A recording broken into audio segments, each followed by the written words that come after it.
lecture and other events as a knowledge exchange platform, which will allow the different countries to exchange ideas, solutions. F1 rina zvirwere harina chiri kuzvikurira zvakanaka. Then kurima center ine varimisi vanotevera kuona mbeu dzenyu kuti dziri kufamba zvakanaka here, vokubatsiraiwo nemaadvice mamwe ndotiudza direction kuti apa fambai makadai, apa fambai makadai. Saka vanhu vese vari kupa kutenda kuti haiwa ndokurima kabeji. Saka kurima center haiwa tinoibhiga number one. We talk about investment. His Excellency has been on record to say Zimbabwe is open for business, a friend to all, enemy to none. In terms of investment and also meeting, investment should come to a place where it is conducive. Do you feel that enough has been done to make Zimbabwe a conducive place, to make Zimbabwe technologically ready to embrace the investment that can come through? Let me hasten to say the mantra that Zimbabwe is open for business, first and foremost, has to translate to our own people. The investment that we seek first is that from our own people. You look at the stats from last year, FDI accounted for about 300 million, diaspora remittances was over 2 billion, which means that our own people actually have the resources to rebuild our country. So we need to make sure that we have an environment that is conducive for the ordinary Zimbabwean to do business. This is why you will see that there has been a huge raft of measures to make sure that we have macroeconomic stability, which saw the introduction of a new structured currency that is backed by gold and other assets. This will be the anchor for making sure that anybody who's doing business can plan, as well as making sure that savings are not eroded. So these policies are ones that are being put into place and making sure that we maintain a very tight fiscal and monetary stance on that to ensure that the ordinary Zimbabwean who's in business has the right environment. Of course, this then cascades to the international investor, but you have to make the environment conducive for the Zimbabwean first before we actually go on to the foreign investor. But as we expand, there are incentives that are available for those who want to come in and do business, both locally and internationally, tax breaks, special economic zones, and a whole raft of measures that can also be tailor-made depending on the area of investment that you want to go into. Presentations that we made to earlier on, that we made here, right here, we're also explaining and really putting emphasis on research-based development. How best can we as a country move forward in terms of research? Let's zero in on your ministry. Are you open to suggestions from young people who are also doing their researches coming up, or you say you are the gurus, you understand all these things? How best are you integrating researches upcoming with the young minds? Well, you know, we can't be gurus when it comes to areas of research and academia. We'll leave that to academia. But what we have done is we've created a bridge between academia, research, and capital. We've operationalized the National Venture Capital Company, which will see the innovation hubs that creates your prototypes, your ideas, to a point where, you know, you have a product. But it ends there because they're unable to take it to the market. Now, where government then comes in through the National Venture Capital Company is to make sure that there's a fund that invests in these ideas, that invests in these dreams, to make sure that they can become commercialized and you can profit from that. The NVCCZ, National Venture Capital Company of Zimbabwe, will come in, invest, and be a capital partner in your project, an equity partner, nurture your business, nurture your product, take it to market where maybe there's not enough financial capacity, maybe invite other institutional investors, your pension funds, high net worth individuals, to make sure that these innovations get the necessary funding that they're supposed to get. So this is how we're participating as a ministry in making sure that research, innovation reaches its full potential and just doesn't end at prototype or at idea level. So this is how we're trying to bridge the gap between knowledge and commercializing that knowledge. Earlier on, you made reference to the SADC summit coming at a very strategic time, and His Excellency taking up the chairmanship. How strategic is it in terms of policy, in terms of integrating the region, that this can be a big step in terms of Zimbabwe's economic recovery and the ultimate growth? I would like to take inspiration from His Excellency's mantra that if this is a call that can be taken regional, where we as SADC realize that we should be the authors of our own solutions, We should have homegrown solutions to our problems. I would think that we can move much faster in attaining all our individual goals as nations collectively. So his chairmanship, I think, comes at a time where that wisdom is needed within the region. So I will say that if SADC can draw inspiration from Zimbabwe's story on the transformational growth that can be attained once the nation realizes that indeed through your own capabilities you can grow your country and your economy, I think we can move mountains. Honorable Minister, your last words to Zimbabweans who are watching you this morning. My last words would be Zimbabwe is on the rise. Zimbabwe is on a growth trajectory, one that is transformational. It needs each and every citizen to play their part, support the government, and where engagement is needed, we're listening, government.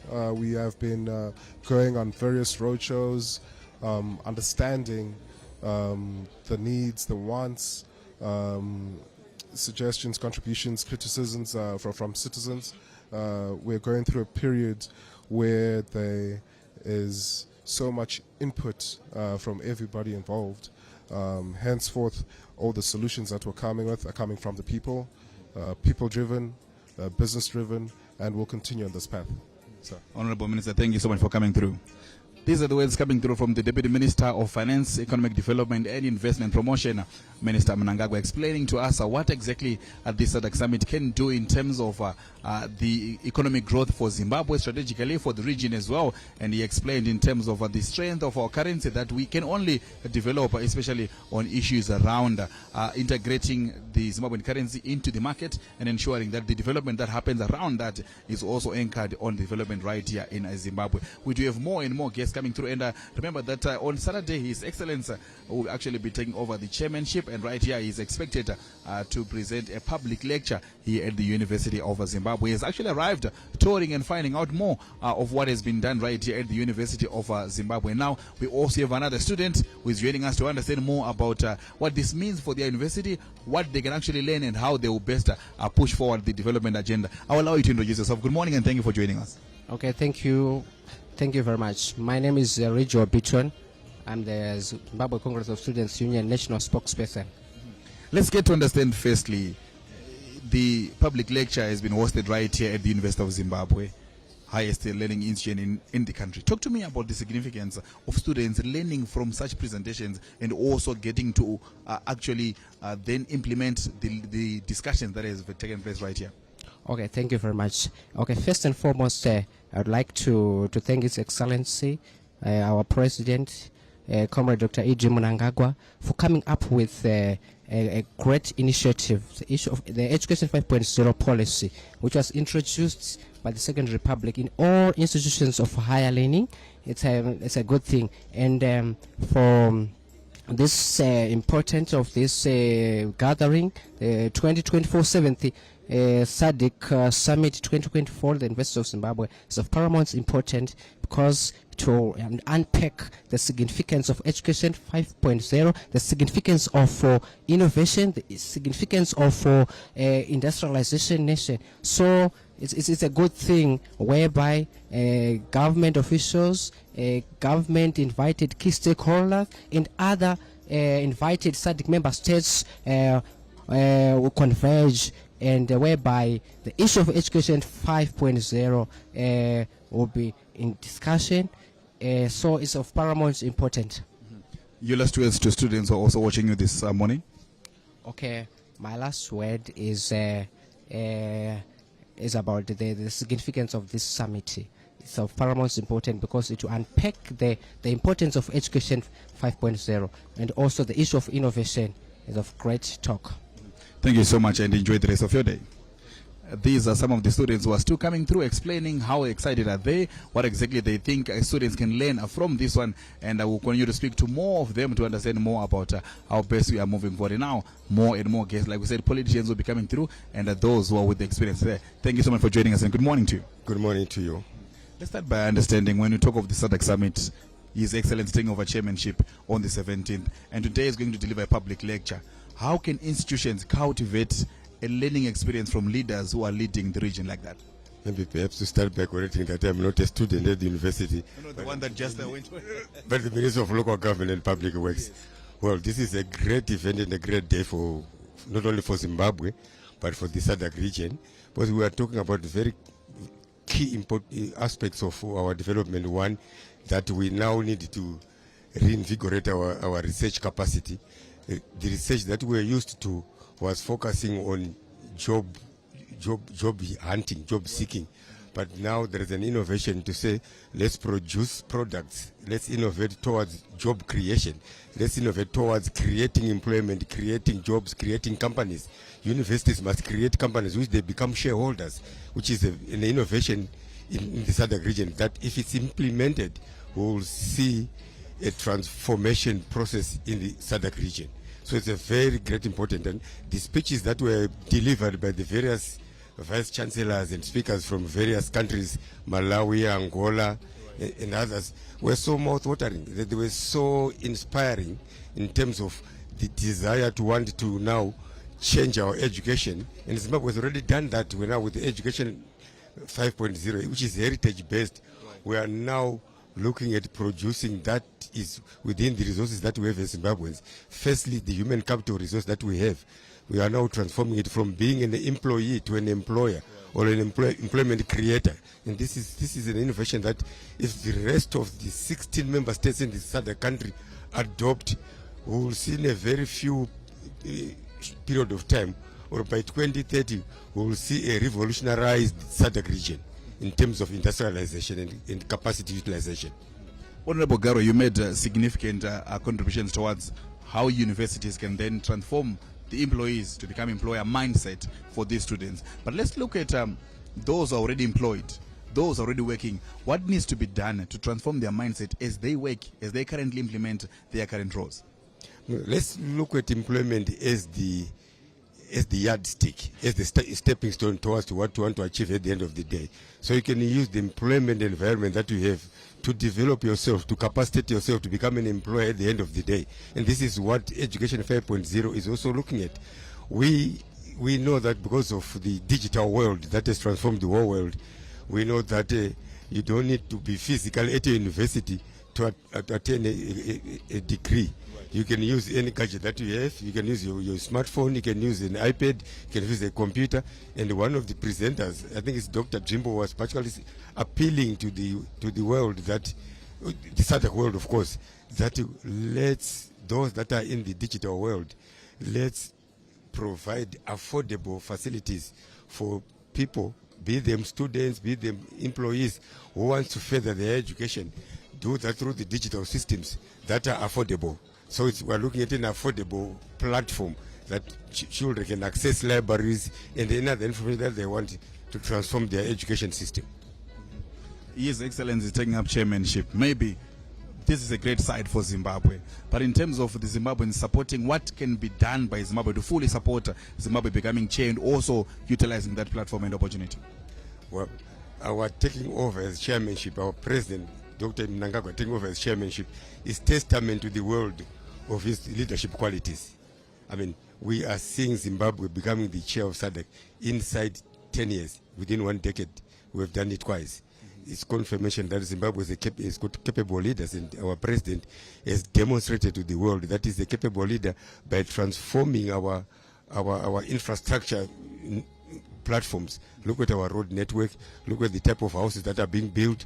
Look at the parliament building, the airport, Jim Gabe Airport, and many other projects that I can cite. Look at the housing infrastructure, the technology that we are using to deliver houses, and the transformation of housing delivery in the rural communities, where we've got a pilot project in Mutawatawa in UMP, where the president is now saying we want to provide the same facilities that are being enjoyed in urban areas in the rural areas to accommodate our business communities, our youth, our civil servants that are domiciled in the rural communities. They must also have access to such facilities. And this is what our president is doing. And we're so happy about that. And the way he has transformed the local authorities. I mean, we look at Harare. Harare, through the Chenesa program that his president directed us to implement, Harare is not clean. And it's not for SADC. Harare is clean for eternity. And this is what we're going to pursue in all urban areas.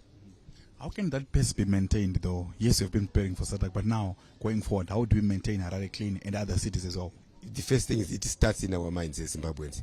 If we keep our minds clean, it will be very easy to keep our cities, our roads, our buildings clean. It's an attitude problem. So we need to adopt a correct attitude towards cleanliness. We know that cleanliness is next to holiness. It's next to godliness. So if we say we want to be holy people, want to be godly people, let's clean our environment. Let's take from where the president has started and continue as citizens to ensure that wherever you are, you don't just throw litter. Or even if you see litter on the ground, you pick it up and put it in a rightful place. There are places that are set aside for storing our litter, and that's what we must endorse. Let's do exactly what other countries are doing. It's not difficult to do. It's easy. It's been brilliant, as we have been seeing the preparations for the upcoming SADC summit. So much has been done, but we are wondering to keep up the pace, not only in keeping Harare clean, but construction of other beautiful infrastructure, as you made reference to. How best can we carry on that trajectory at large? Various ministries have been given a mandate to perform those functions. The Minister of Local Government and Public Works, in conjunction with the Minister of National Housing and Social Amenities and the Minister of Transport and Infrastructure Development, who are working together on an interministerial approach to ensure that when we as local government, we encourage our local authorities, urban and rural, to up their game in terms of cleanliness in the various areas of jurisdiction. So is the housing communities. We are encouraging them. We have got now some programs that we are going to be instituting very soon, awareness campaigns to ensure that we must always keep our cities clean. That's what we are doing now. Honorable Minister, your last words to Zimbabweans who are watching you this morning. This is a great opportunity for this country, Zimbabwe, to be hosting 16 countries of the SADC region. This is a testament that Zimbabwe is indeed a rising sunshine city, country rather, and Zimbabwe's leadership is poised to take this country to an upper middle income economy status by 2030, being led by our president, Dr. Emerson Mnangagwa. We are so proud, we're so grateful that we've got a leader such as Dr. Mnangagwa. Honorable Gabriel, thank you so much for coming through. Thank you very much. That was the Minister, Honorable Gabriel, who had explaining to us what also does this mean for the country, for the region, as we go forward to ensure that the development trajectory will not only end right here. Remember, the SADC summit has been so much precursor meetings that we have witnessed. Remember, there was that industrialization week that took place at the Harare International Conference Center. Companies, ministries came all to exhibit what exactly are they doing, what are the opportunities available, how best you collaborate within the SADC region, and this all took place. And last week we also witnessed some meetings happening right here at the in Mount Upton, the new Parliament building. There's a Council of Ministers coming through really to talk about strategies that can be used in as far as enhancing a collaboration in SADC are concerned. And His Excellency is taking over chairmanship on the 17th, quite a milestone achievement, as you have heard all the ministers explaining, all the guests coming through, and he's doing that with the mantra, leaving no one and no place behind. And this also comes at a time where Zimbabwe is on a quest to become an upper middle income society by 2030, in which there is a roadmap that has been laid already. There was a TSP1, there was TSP, NDS1, and then NDS2. These are the three pillars that will see the Zimbabwe get to vision 2030. And of course, this is all about including everyone. And within the education sectors, transformed education from 3.0 now to 5.0, heritage-based education, which of course is what we are seeing as the results now at the University of Zimbabwe, the construction of innovation hubs at various institutions of higher learning, where students are now being encouraged to be more innovative, not only to consume information, but to become those who think in terms of solving solutions. And the presentations today also spoke exactly to what needs to be done by institutions of higher learning, how best a student can become innovative, and issues around a brain drain. That we have so many brilliant students right here in SADC region who are being offered scholarships, and the conversation right here is how can we retain the skills that we have? What do we need to do as a region to retain the skills that we have? And these are the solutions coming through from various presenters, various panelists have also been explaining. And the most important thing is that we not only have those who are coming through from Zimbabwe, it is the actual region. We've heard vice chancellors from Malawi, from Mozambique, from Angola, from Tanzania explaining to us and really telling us how best can these institutions learn together and obviously move forward to have an industrialized SADC, which of course is the theme and the conversation conversations around SADC Summit. So yes, so much has been talked about, so much has been happening right here at the University of Zimbabwe, and you can also follow these proceedings live on our Facebook page. And the one that we have by the lead discussant, Dr. Paul Mafumo, who is the Vice Chancellor of the University of Zimbabwe, explained what exactly can be done. He spoke about the innovation hubs, effectiveness, utilizing these hubs, and also we have had Professor Alois Nvuma, Vice Chancellor, Mbeya University of Science and Technology, all the way from the Republic of Tanzania, which showcases that SADC, of course, is unified not only by the geographical location, but by these institutions which are crafting how do you learn together, how content can it actually be one content which speaks to development. And we've also had the address by Professor Mwakawa Malata from the University of Malawi, Science and Technology, who also explained on reconfiguring teaching and learning approaches within the SADC education systems. Yes, so many times the students will get scholarships to go abroad, to go into other continents, but now it's high time students begin to go into Malawi, to go into other SADC countries to talk about that. And most importantly, we had Miss Primrose Mlambo, a youth representative, graduate trainee at Eureka Gold Mine, who spoke about empowering the next generation of youth for SADC industrialization and sustainable development. Young people, if you remember, we also had right here,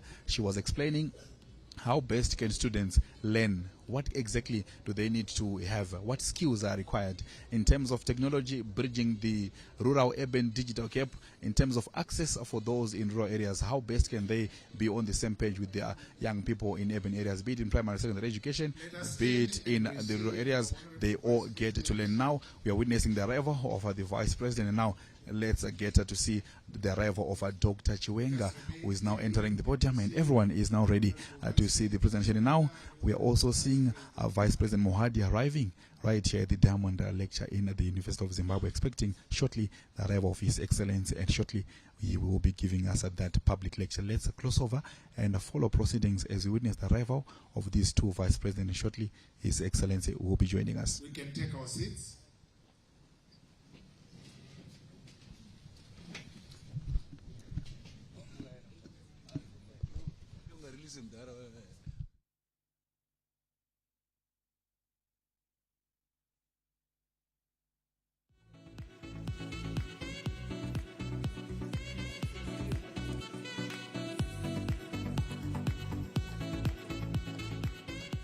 Now the stage is set. You can see, looking very beautiful, and all the dignitaries are anticipating the arrival of His Excellency shortly. All the SADC flags you can see there in His Excellency, the President of the Republic of Zimbabwe, and the incoming SADC Chair, Dr. Emerson Dambudzo Mnangagwa, to the 7th SADC Public Lecture right here at the University of Zimbabwe Diamond Lecture. And the theme that this lecture is actually running under: building research capacity, innovation, ecosystems for a sustainable and industrialized SADC economy. And earlier on, we have seen these presentations being made, and now the main event, the guest of honor, is shortly entering the podium.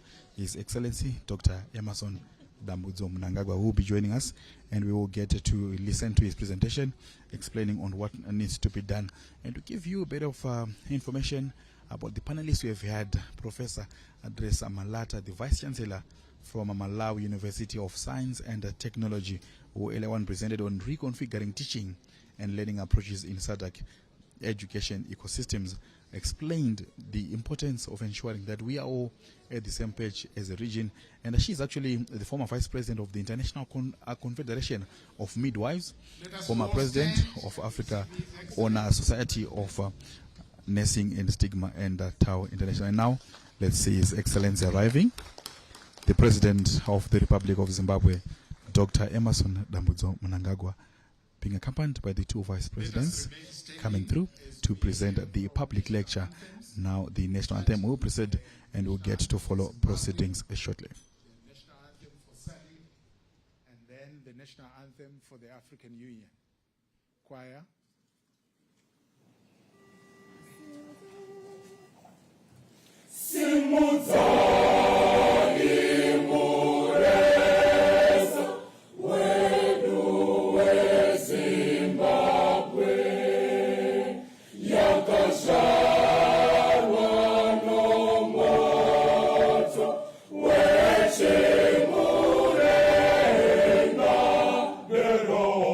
Neroba, Zinjira, Magamba,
integration, towards of equal unity and harmony. Cradle of humanity, cradle of our ancestors. Let us praise with joy the realization of our hopes and raise the banner of solidarity. SADC, SADC, SADC, SADC, dawn of our certainty.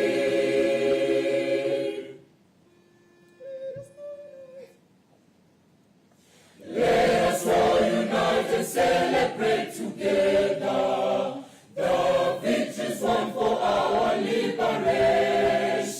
Let us dedicate ourselves to rise together to defend our liberty and unity.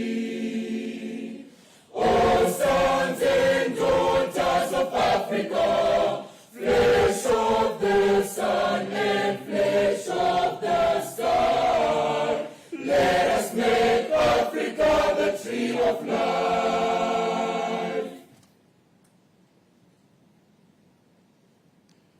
Let us take our seats.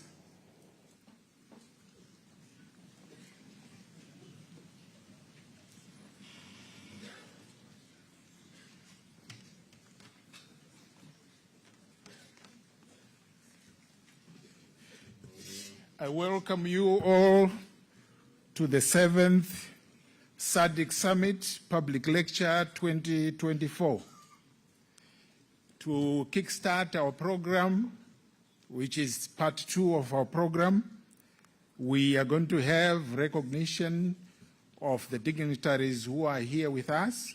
First, allow me to recognize our guest of honor, His Excellency, the President of the Republic of Zimbabwe, Commander-in-Chief of Zimbabwe Defense Forces, Chancellor of State Universities, and the incoming Chair of SADC, Dr. Emerson Dambudzo Mnangagwa. Let's give our President a round of applause. I recognize also the Vice President of the Republic of Zimbabwe, Honorable Dr. General Retired C.G.D.N. Chiwenga. Let us give him a round of applause. I also recognize the Vice President of the Republic of Zimbabwe, Honorable Retired Colonel K.C.D. Mohadi. Let us give him a round of applause. Allow me to recognize the Minister of Defense, Honorable Opa Muchinguri, the Minister of Foreign Affairs and International Trade, Ambassador Frederick Shawa, the Minister of Higher and Tertiary Education, Innovation, Science and Technology Development, Professor Dr. Amon Murwira, the Executive Secretary of SADC, His Excellency Mr. Elias Magosi, the Vice Chancellor of the University of Zimbabwe, Professor Paul Mapfumo, the ministers from the 16 SADC countries and government ministers of Zimbabwe who are here present, we recognize you. The Chief Secretary to the President and Cabinet, Dr. Martin Rushwaya, we recognize you and we recognize the Deputy Chief Secretaries with you. The Chairman of the Public Service Commission, Dr. Vincent Wungwe, we recognize you, and the commissioners to the Public Service and the Secretary to the Service Commission, Mrs. Zembe, Deputy Ministers who are here present, Honorable Members of Parliament, members of the Diplomatic Corps, SADC Deputy Executive Secretaries and the Secretariat, permanent secretaries and senior government officials from the 16 member countries, Chairman of the University of Zimbabwe Council, Mr. Douglas Otto, Zimche CEO, Professor Kuzvinetsa Dzvimbo, our esteemed panelists who have come from the different countries in SADC, vice chancellors and the principals of other universities and colleges here in Zimbabwe and also in SADC countries, members of the University of Zimbabwe executive, deans, directors of institutes, senior government officials, members of the Defense Forces, University of Zimbabwe Organizing Committee, captains of industry, students, invited guests, ladies and gentlemen, we welcome you. My name is Professor Fano Otagwira, the Permanent Secretary in the Ministry of Higher and Tertiary Education, Innovation, Science and Technology Development. The theme of the 2024 public lecture is Building Research Capacity and Innovation Ecosystems for Sustainable Industrialization of the SADC Economy. This theme is derived from the theme of the 44th SADC Heads of State and Government Summit, promoting innovation to unlock opportunities for sustainable economic growth and development towards an industrialized SADC. The objectives of our public lecture is to establish a foundation for the development of a SADC framework that focuses on building research capacity and innovation ecosystems across all levels of education, from primary to secondary to tertiary and higher education, to achieve an industrialized and sustainable SADC economy. The framework is based on the transformative power of knowledge, science, technology, and innovation in response to the demands of the global markets and people's livelihoods. Your Excellency, ladies and gentlemen, without wasting time, allow me to invite the Vice Chancellor of the University of Zimbabwe, Professor Paul Mapfumo, our host this morning, to come and give his remarks. I thank you.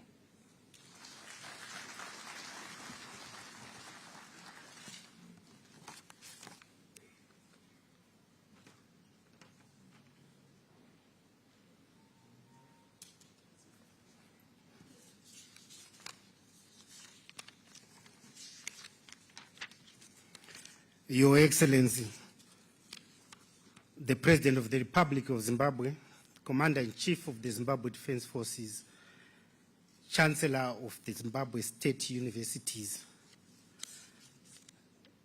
Allow me, Your Excellency, to recognize our two Vice Presidents, Vice President CGDN Chiwenga, Vice President,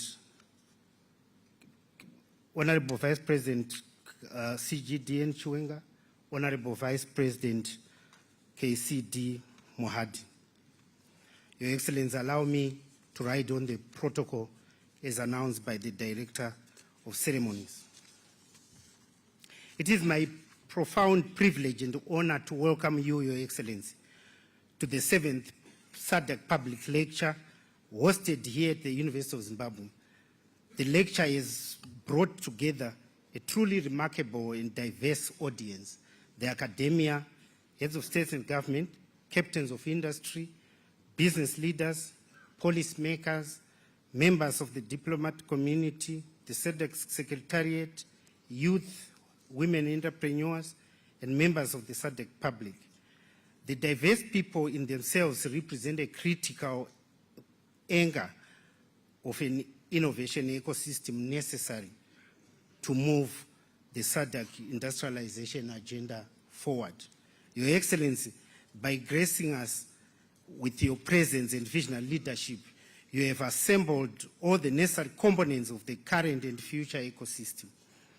The human resources and vast and diverse heritage resource base of the SADC region provide immense potential to build the industrial hub we desire and we aspire. That this lecture is being held at the University of Zimbabwe underscores the crucial role you place on our higher education institutions as the fulcrum for SADC's transformation towards industrialization and prosperity.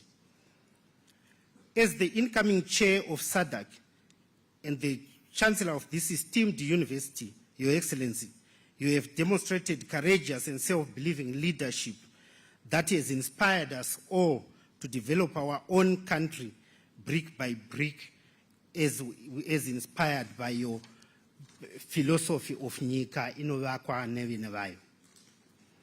You have boldly confronted two critical issues that I have long believed undermine the socio-economic development in Africa, and SADC is no exception. One, the fear to start, and number two, the end of knowledge syndrome. As a people, we often do not have the bravery, the courage, and the self-belief to self-mobilize and self-organize to start things that matter for our survival and prosperity. Be it starting a development process, starting an industry, starting a business, or starting our own education institutions. You have breathed into us that spirit of fearlessness, and you believe in the value and the integrity of knowledge. And through your lead from the front, you have therefore encouraged us and inspired us to be part of the innovation ecosystem we talk about today. This has been a powerful lesson for all of us. As we gathered earlier today, Your Excellency, we had a panel that was discussing the new paradigm in education and also asserting their resolve that we should transform our institutions. In conclusion, Your Excellency, it is in this context that I'm honored to extend my warm welcome to you, Your Excellency, and the entire esteemed SADC delegation to the University of Zimbabwe. Allow me to take this opportunity to also congratulate you and wish you well as you take the leadership as chairman of SADC and leading us forward. Congratulations. I thank you, Your Excellency.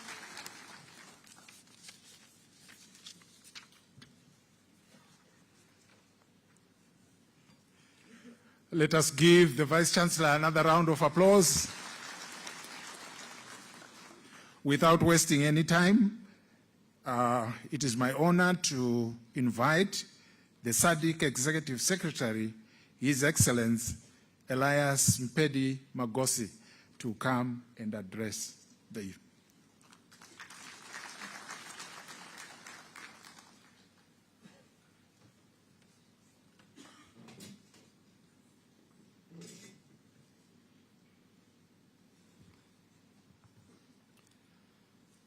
Thank you very much, our Director of Ceremony, Your Excellency, Dr. Emerson Dambuzo Mnangagwa, President of the Republic of Zimbabwe, the incoming Chairperson of SADC, and the Chancellor of State Universities of Zimbabwe, Your Excellencies, the Vice Presidents of this Republic, Dr. Constantino Chiwenga, and Colonel Kembo Mohadi, Professor Amon Morira, Minister of Higher Education, Higher and Tertiary Education, Innovation, Science and Technology Development, Your Excellency Honorable Dr. Frederick Shava, Minister of Foreign Affairs of the Republic of Zimbabwe, and the Chairperson of Council of Ministers,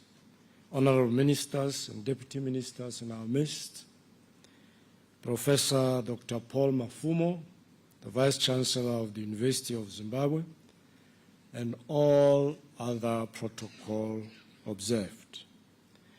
A good afternoon to you all.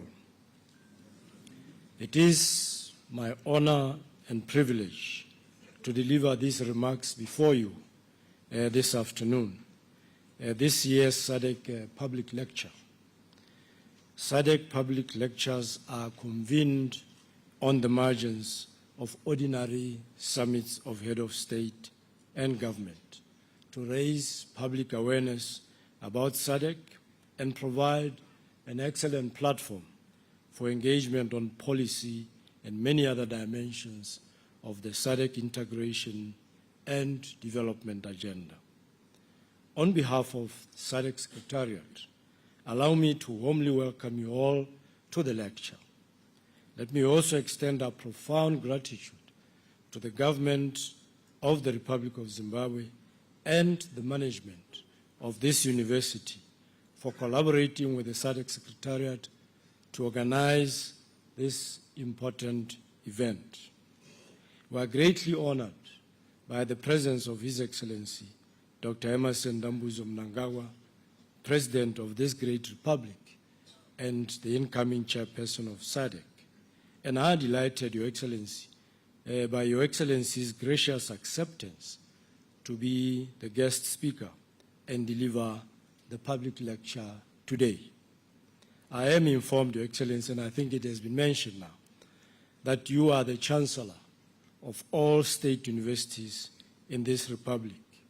And I believe that with the exposure to diverse mandates and varied research products from an empowering lecture from you, we look forward to receiving knowledge from your rich wisdom and immense experience.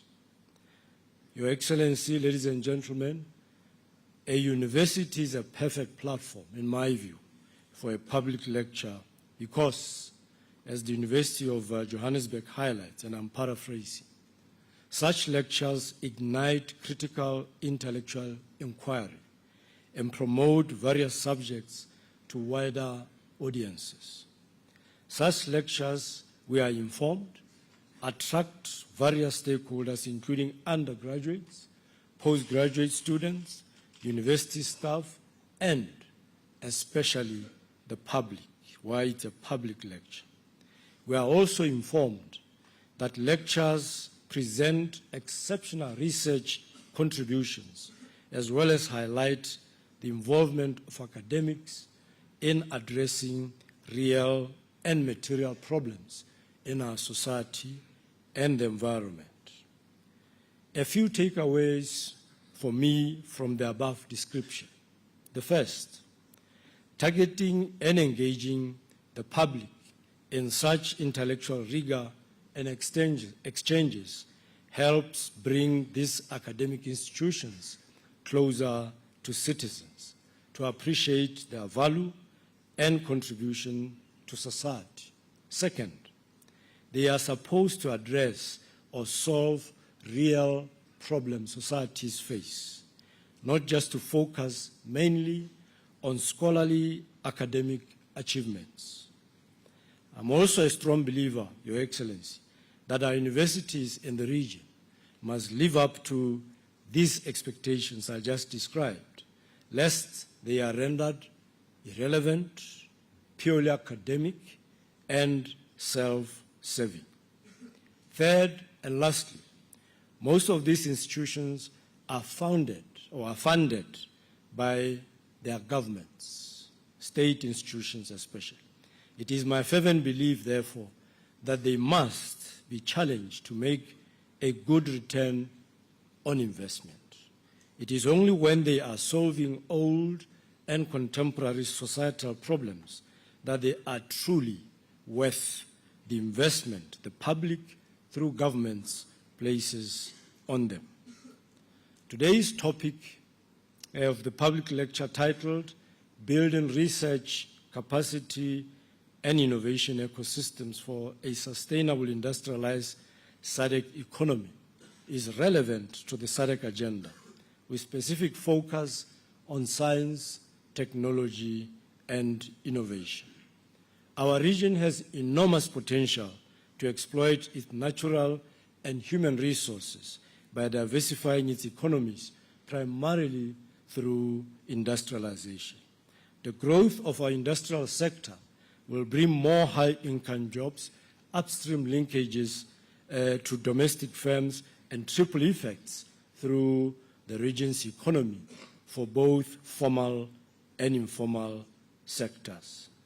However, the current pace of industrialization in the region needs to be accelerated, and this is where enhanced research capacity and innovation technologies come in.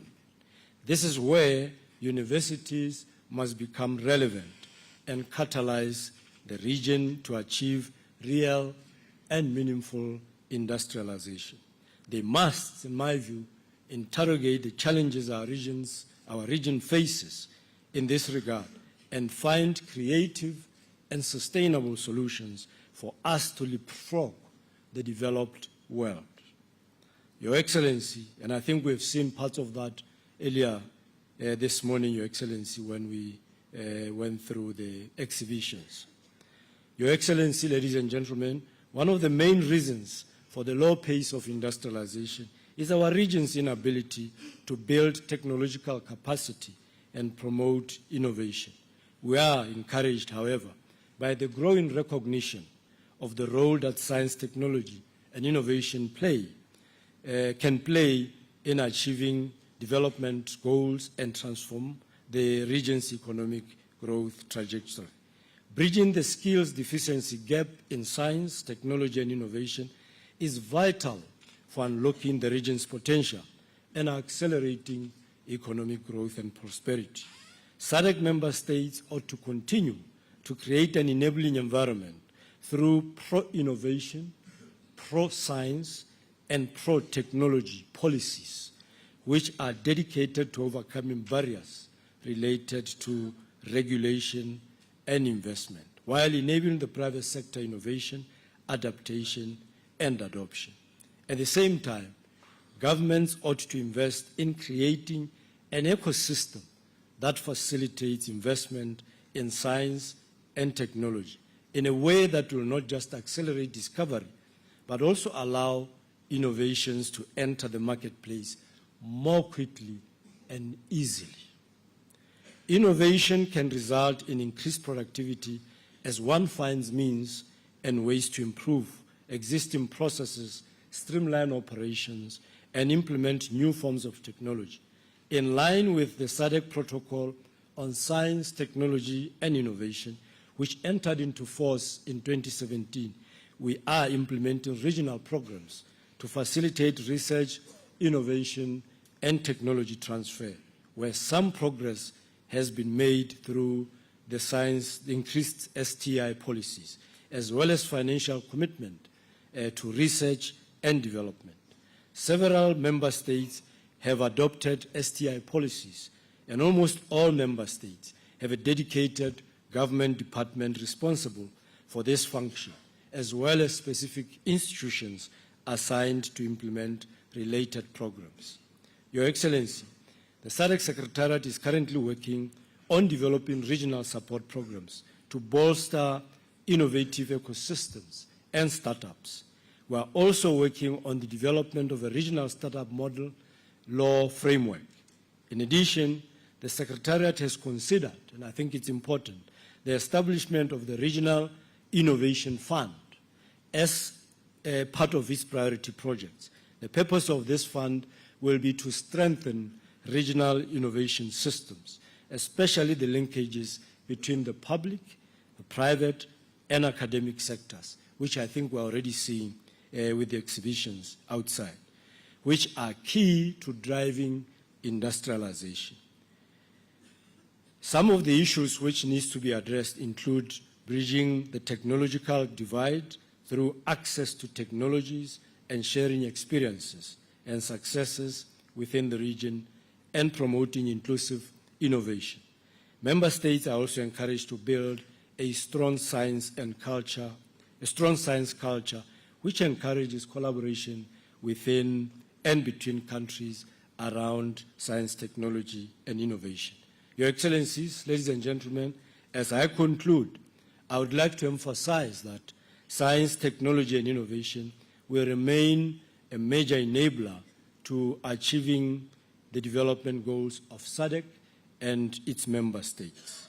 SADC's growth, competitiveness, and economic transformation will require sustained investment in technologies and continuous innovation in areas such as agriculture, clean energy, education, health, and biosciences.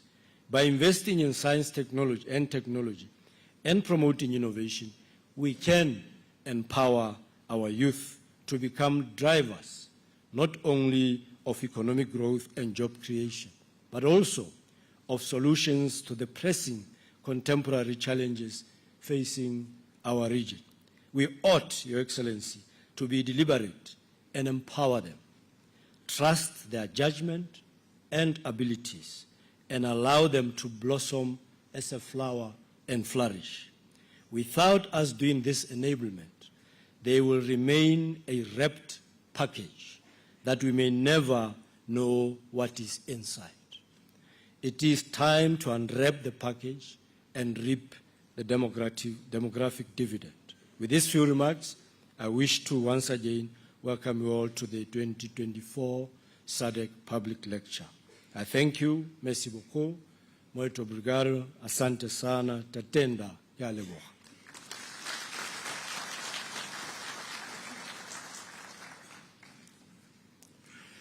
Thank you, Your Excellency Elias Mpedi Magosi, for those wonderful words of encouragement, insightful thinking about what will help to make the SADC region to develop.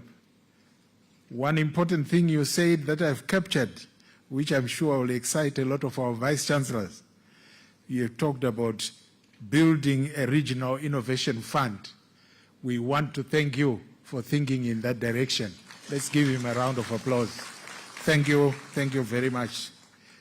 At this particular stage, we are going to have very short entertainment, and then we'll proceed with the program.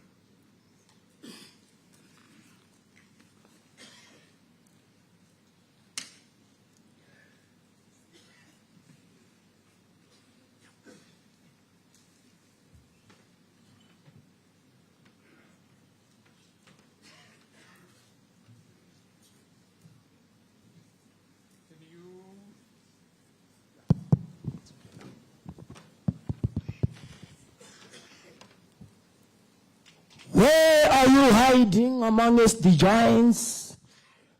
Stand up tall and let all continents see how you look from a distance. Well, I can see that colossal alliance by the name SADC. Please, may I shake your hands in exhortation of the transformations across our African lands. Viva SADC, viva! Viva SADC, viva! Pardon my manners for not introducing myself first. I am the jester of jest, a wordsmith of wit, whose verses are sure to make you sit up and commit to the journey of poetry where logic takes the back seat. I answer to the name Tinetendas Gauke, here to recite a poem. Viva SADC, long may you thrive. Viva SADC, viva! Viva SADC, viva! United we stand, and divided we fall.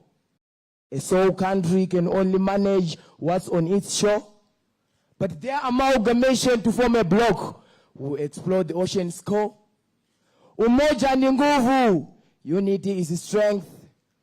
Let us embrace it with all our heart's length. I am not adept at calculus, but there is your rhetorical equation. The integral of 16 from South Africa to DRC, we get 1, making it an infinite triumph, second to none. Blurring the borders, but collocating the roads to a bright Africa that never fades. Viva SADC, viva! Viva SADC, viva! Viva SADC, long may you thrive, bringing peace and joy to all in you who live.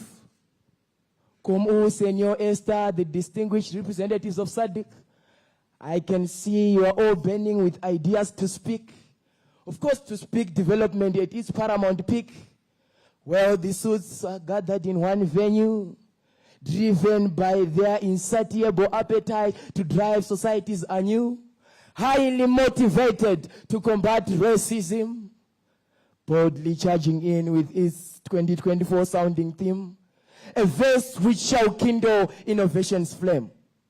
Lastly, trade and tourism brings you to global spotlight, ensuring Southern Africa shines so bright. To see your wondrous might, they never cease to take a flight, unequivocally day and night. So here is to you, the development community. May your summit be filled with hilarity. But more importantly, don't forget your African proverbs and jokes that incites roars of delight. May a round of applause now ring out with glee. For this performance is over now. And with this, I shall take my final bow. Thank you.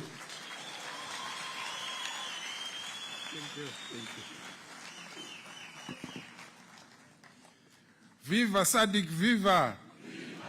Thank you very much. Let's give him another round of applause.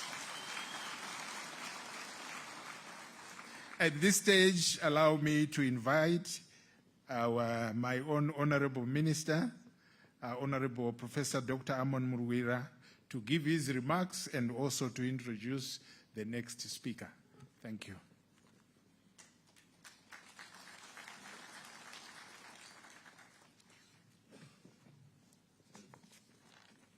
Your Excellency, the President of the Republic of Zimbabwe and incoming Chair of SADC, and Chancellor of Zimbabwe State Universities. Your Excellencies, you may allow me to say all protocol observed. I will start, Your Excellency, with a truism, which I believe is a truism, that you cannot become what you don't know, and you cannot become what you can't do. So it's about know and do. There is no surprises. In this region, we have the region and we have the people. And therefore, what is prosperity? Prosperity is when we know and we can do, and we can provide for the food that we need. We can provide for the water that we need. We can provide for the transport that we need. We can provide for the shelter that we need. Prosperity is when you get life's needs sorted out. If we have got country A and country B, and they have got exactly the same number of resources, same quality of resources, country A and country B. But country A seems to be more developed than country B. There is only one variable. It must be the people that make country A more developed than country B. So what happens to these people? It must be education. And then what kind of education must it be? It must be an education that teaches people how to live, that teaches people how to plow, that teaches people how to build their own shelter, that teaches people how to make their own phones, that teaches people how to make their own roads, that makes people do things that they must do. So, Your Excellency, we want to thank you for setting aside your time to deliver your public lecture today. This is happening at a time when Zimbabwe has undergone deep transformation in its education system, through your leadership, of course. The deep transformation in our education system is thoroughly informed by our quest to transform the lives of our people by meeting their needs: food, shelter, water, connection. Your Excellency, you would allow me to repeat this statement. Poverty and education cannot be used in one sentence. If you are educated, you cannot be poor.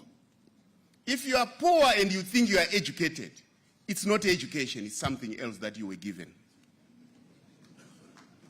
So, Your Excellency, through the application of correct knowledge, skill, values, and attitudes imparted through a well-configured and designed education system, we shall prosper.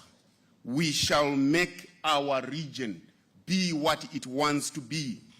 Your Excellency, you configured our education system from a colonial education 3.0, which was encouraging reading and writing and then, cramming. And then you transformed and you said we shall be heritage-based 5.0.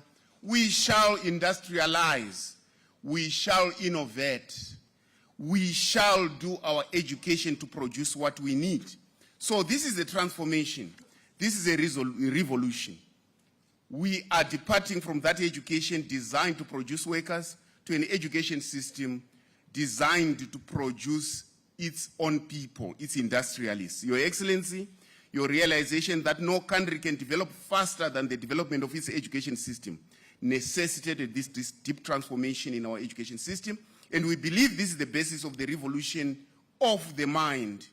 And you call it Chimurenga Chepfungwa, the mental revolution. We have hands, we have minds, we have everything that makes a human being. But if the mind has not been transformed to do and to think, then we have a problem. You coined the term Chimurenga Chepfungwa. The revolution of the mind is what we need. High levels of national development are necessarily a function of education. Dominating the technology curve, Your Excellency. We cannot develop beyond what we can do and what we know. Your Excellency, allow me to just very quickly define poverty. Poverty is when the technology that you need is above what you can do and is above your education. If your education cannot produce the technology, then you are likely to import everything that you need, and therefore you are poor.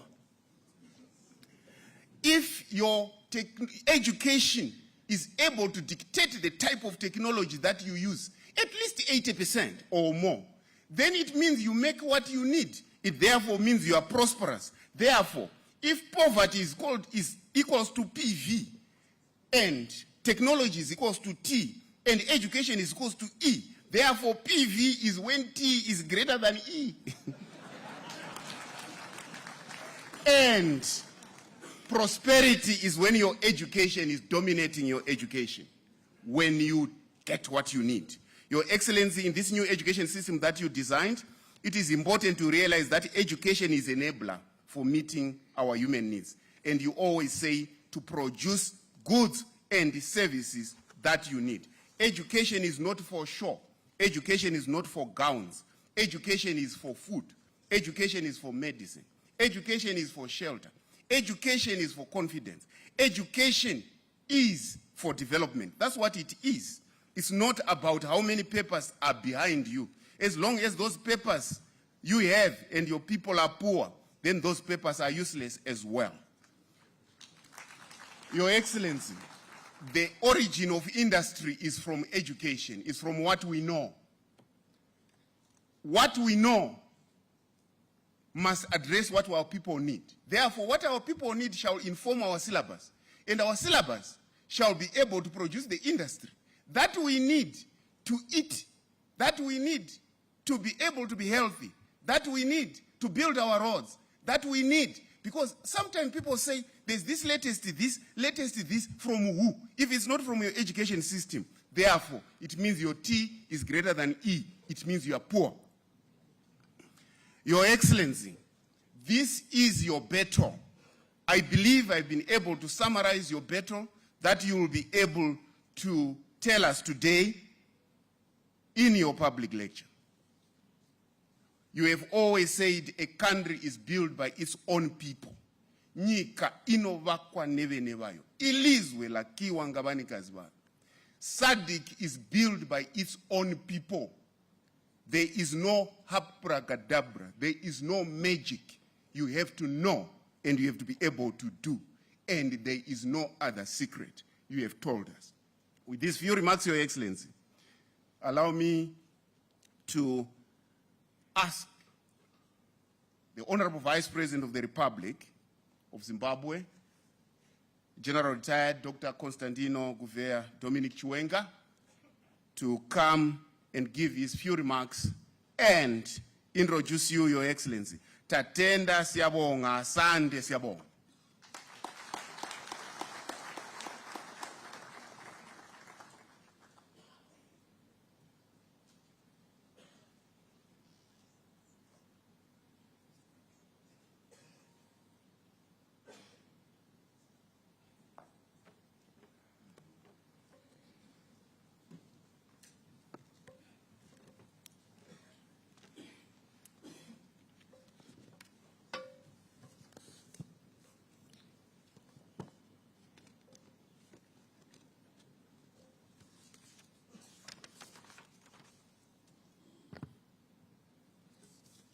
The Director of Ceremonies and Secretary for Higher and Tertiary Education, Innovation, Science and Technology Development, Professor Fanuel Tagwira, Vice President of the Republic of Zimbabwe, Honorable Colonel Retired Campbell Dugish Mohadi,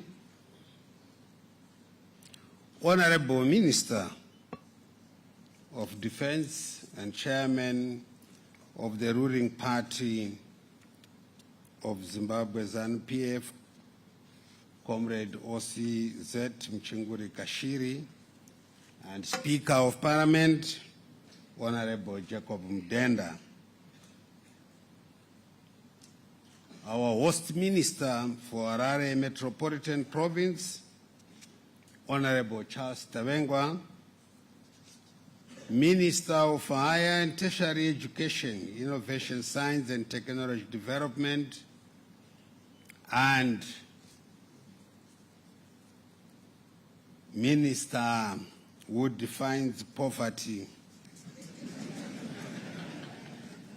and education well, Honorable Professor Amon Murwera, Honorable Ministers here of Higher and Tertiary Education from the SADC region, SADC Executive Secretary, His Excellency Elijah Mangosi, Your Excellencies,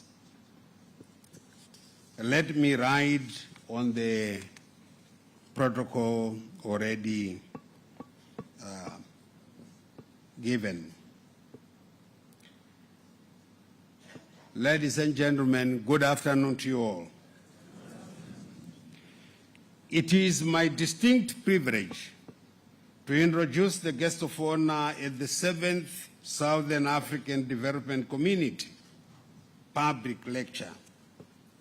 This year's public lecture is being held under the theme, Building Research Capacity and Innovation Ecosystems for a Sustainable Industrialized SADC Economy. This theme dovetails with the overall 44th Ordinary Summit Heads of States and Government theme, which is promoting innovation to unlock opportunities for sustained economic growth and development towards an industrialized SADC. These two themes aptly capture our collective resolve as a region to embrace innovation as a way to boost industrial productivity and accelerate industrialization to uplift the livelihoods of our people. Distinguished guests, our guest of honor, the President of the Republic of Zimbabwe and incoming Chairman of SADC, His Excellency Comrade Dr. Emmerson Dambudzo Mnangagwa, is one of Africa's visionary leaders, a liberator and a revolutionary. He is a remarkable leader who possesses exceptional business acumen and has demonstrated a unique ability to rally people, communities, institutions, and nations together for progress. Under his leadership, there has been a concerted effort to foster collaboration between the public and private sectors. aligning them towards a shared vision. He recognizes the crucial role of the private sector in driving national and regional economic growth. This is clearly demonstrated in his mantra that Zimbabwe is open for business. Our guest of honor firmly believes in the transformative power of education, and more specifically, the power of science, technology, innovation that arises from an appropriately designed and vibrant education system. Ladies and gentlemen, through the guest of honor's ingenuity, the business landscape in Zimbabwe has transformed significantly under his philosophy, Nyika inovakwa nevene vayo. A country is built by its own people, no one else but its own people, and in our case, Zimbabweans. This philosophy has ushered in an era where local entrepreneurs, industrialists, and commerce players are rethinking their roles, leveraging on our diverse resources and raw materials. This is therefore a newfound confidence among our people to start businesses, open new industrial plants, and participate in strategic business discussions that influence policy. Distinguished guests, ladies and gentlemen, without further ado, allow me at this juncture to invite the guest of honor at this 7th SADC Public Lecture 2024, the President of the Republic of Zimbabwe and incoming Chair of SADC, His Excellency Comrade Dr. Emerson Dambudzo Mnangagwa, to deliver the public lecture to this auspicious gathering. Your Excellency.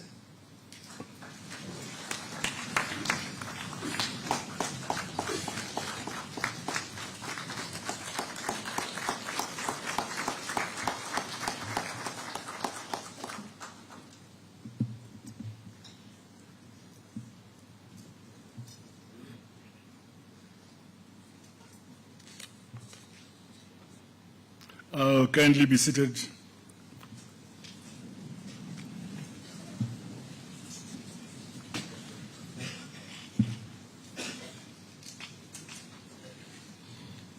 Our Director of Ceremonies, our host, the Vice Chancellor of the University of Zimbabwe, Professor Paul Mafumo, the Honorable Vice President, General Retired, Dr. C.D. Chiwenga, Honorable Vice President, Colonel Retired, KCD Mohadi, the Minister of Defense, and ZANU-PF National Chairperson, Honorable Comrade Osi Zet Mchinguri Kashiri.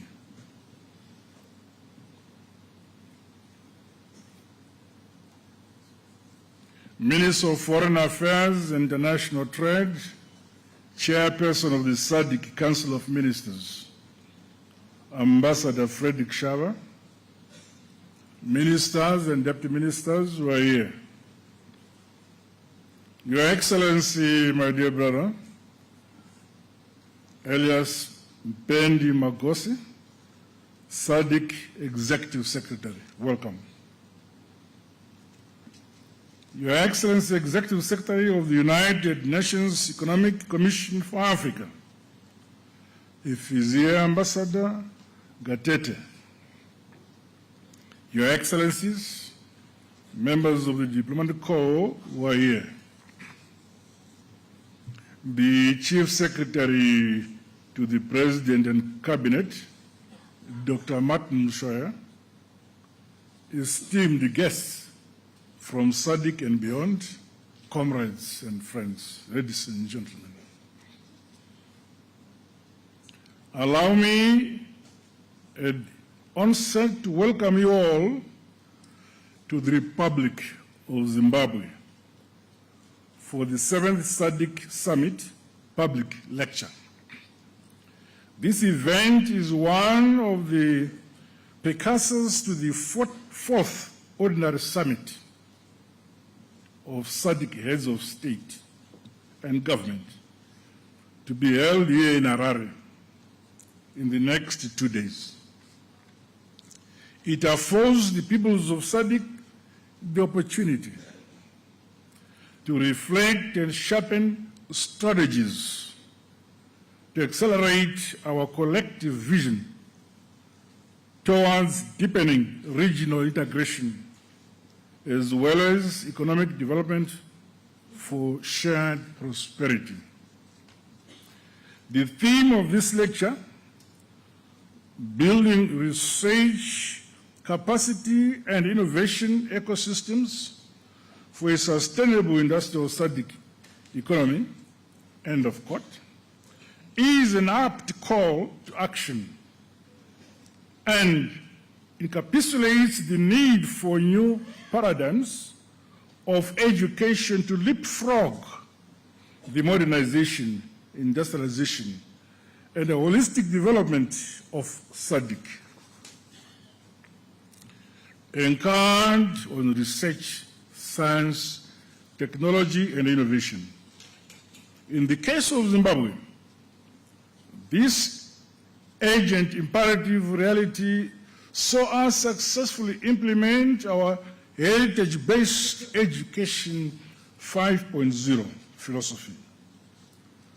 This discussion is being held against the backdrop where the SADC region has not been spared from the vagaries of climate change-induced weather calamities, manifesting as droughts and cyclones in our region.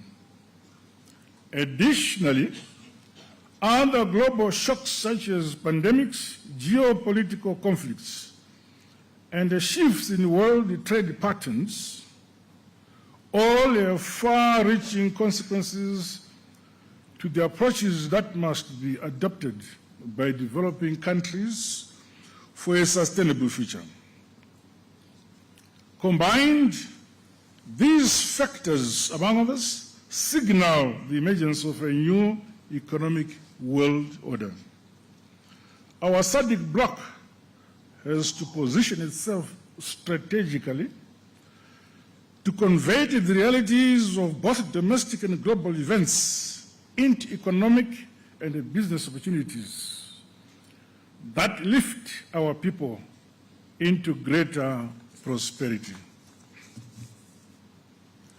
We have a duty to boldly and proactively address enclaves of disproportionate socio-economic development in our societies. The region should never play second fiddle in the arena of international economic relations. Leveraging on our combined resource endowments and human capacities, the region must emerge as a competitive economic bloc with requisite capabilities to produce a wide array of goods and services. As SADC member states, we have all it takes to succeed. Esteemed guests, in our quest to address the critical question before us, it is critically important that we remain confident in our identity and capabilities. We are Africans and a proud Southern African peoples with a rich history of development and exploits, including conquering the oppressive, racist colonial regimes from other territories into our area.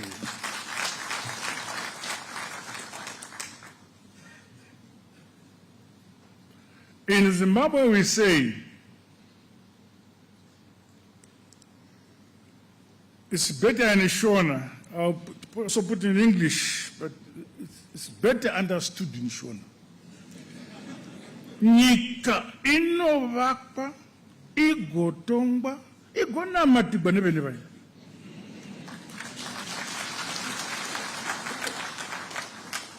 Zvoda kumwire mvura izvi.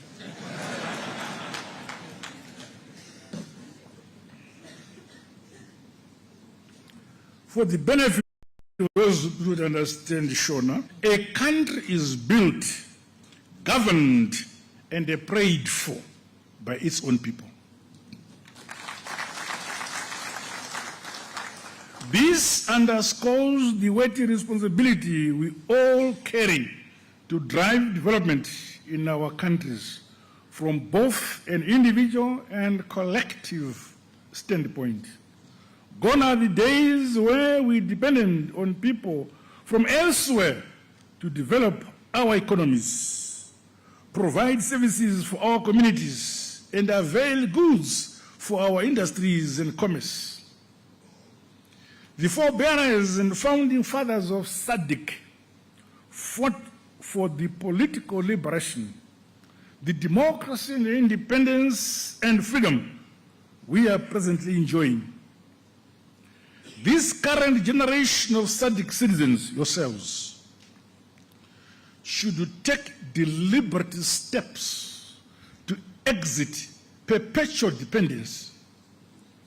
It is at such forum that we should identify the goods being currently imported into the region so that our talented innovators and the vibrant institutions and the young generation can lead in import substitution.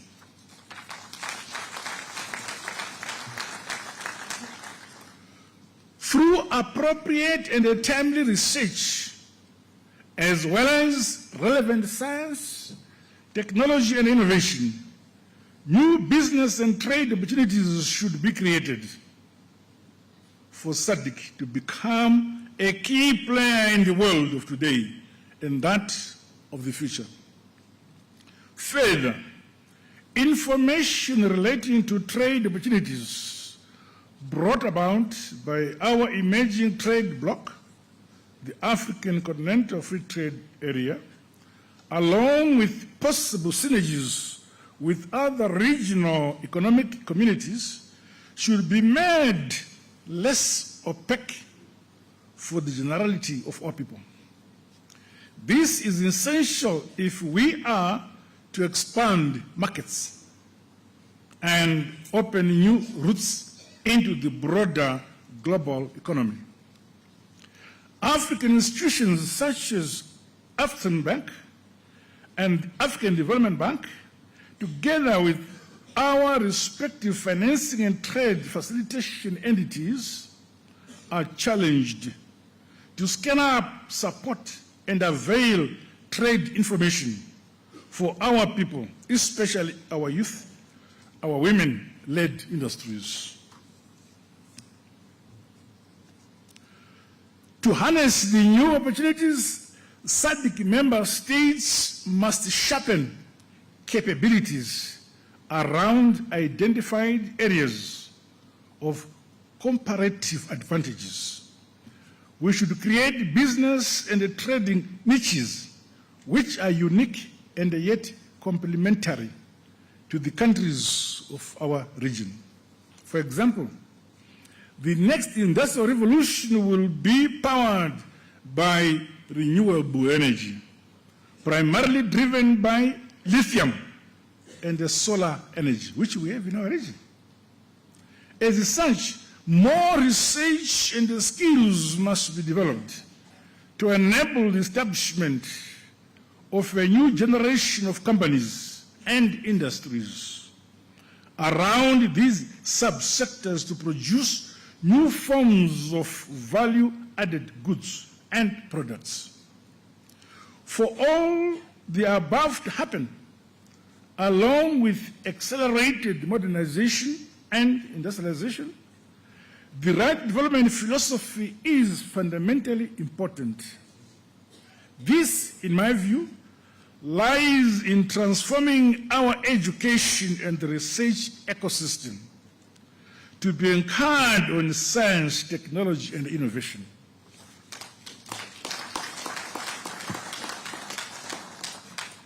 As the people of SADC, we are urged to imagine and reimagine the future we all want. We must be clear of where we want to go, what our people want, what homegrown technologies we need to industrialize. What should an industrialized SADC look like in terms of its characteristics, the goods and services to be produced, and the quality of life and prosperity to be realized for our people? These are the questions that should form the basis for challenging our academia, our scientists, innovators, and inventors, together with the skills and training institutions. You, our young generation, we have created this environment for you to excel. Accordingly, industrialists, business sectors, development practitioners, as well as communities in general, must play their part to transform systems and models that are fit for the shared regional aspirations of our regions. The proposals and recommendations from the recently held SADC Industrialization Week were insightful with regards to the trajectory to move our industrialization agenda forward. However, as long as the education system in our region remains skewed towards the past colonial architecture, it cannot adequately leapfrog the industrialization of SADC. We must therefore transform the educational space to produce innovators and industrialists equipped with the skills and competencies that develop products to meet the needs of our people.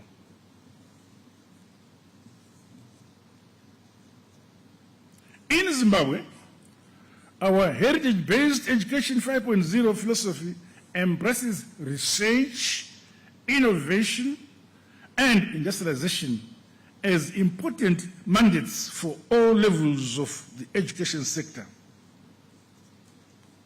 Memorizing Shakespeare does not produce products or services.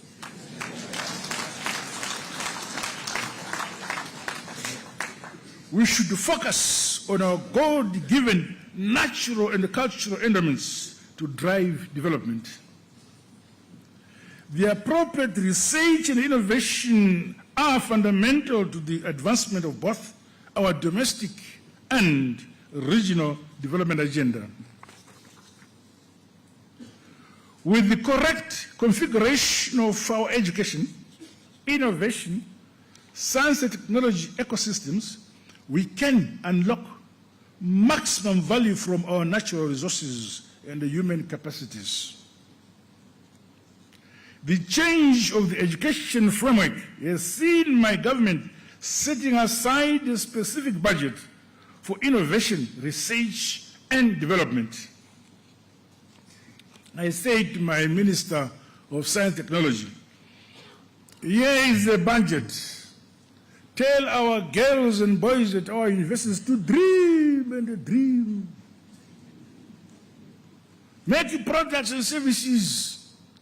Praise those who succeed and praise those who fail.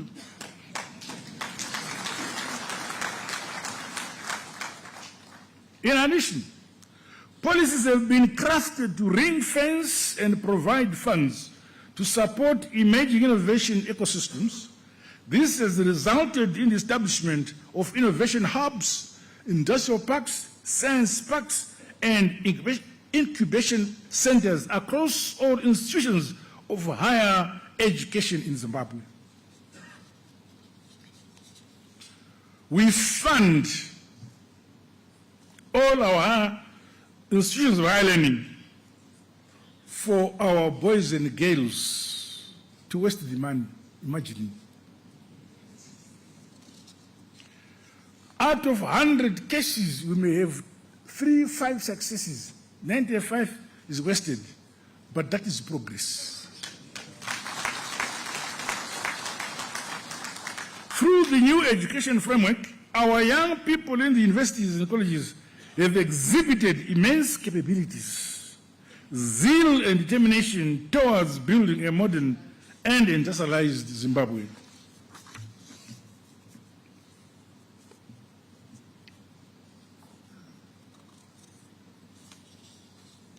I tell our young students that my age responsibility was to shoot, to get freedom and independence. Your duty is to develop the country and to better the lives of our people. In the last 5 years, we have increased the number of teacher training colleges that produce science teachers to ensure that all schools, in particular those in the remote areas, offer science and ICT-based learning. No place and no child is being left behind. This has ultimately broadened the pool of students transitioning to colleges and universities following the science and technology pathways.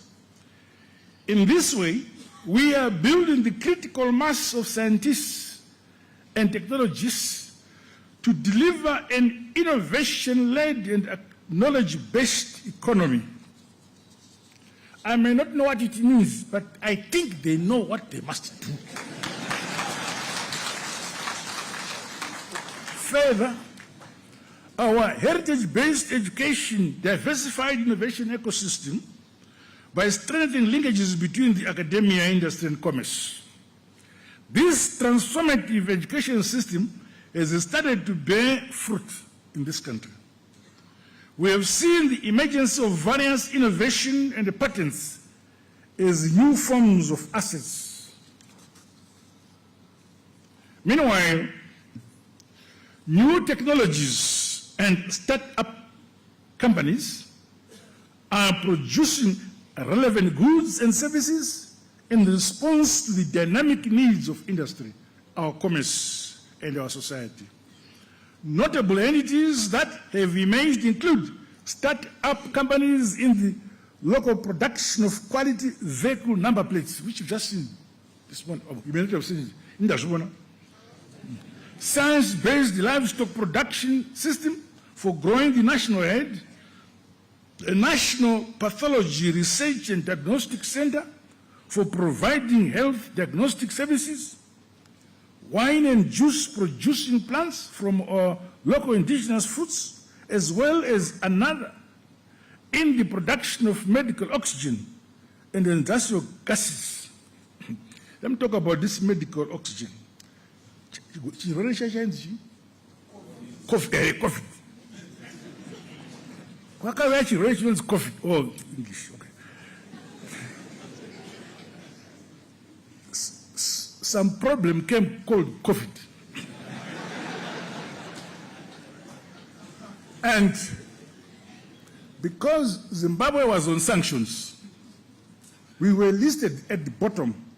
Even if we'd applied to procure the medicines, we were put at the bottom because we were on sanctions. So I say to our science students, please, dream and they produce what they are denying us. Before they could allow us now to buy, we're now producing better than what they were producing.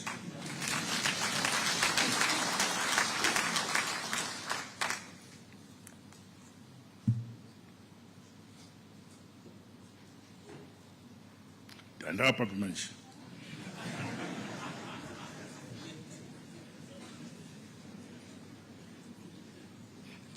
This is a Zimbabwean model for industrialization encarned on the philosophy nyika inovakwa inotongwa inonamatirwa nevene vayo. I will translate this. Nyika is country. Inovakwa, it is built. Inotongwa, it must be ruled. Inonamatirwa, it must be prayed for by its own people.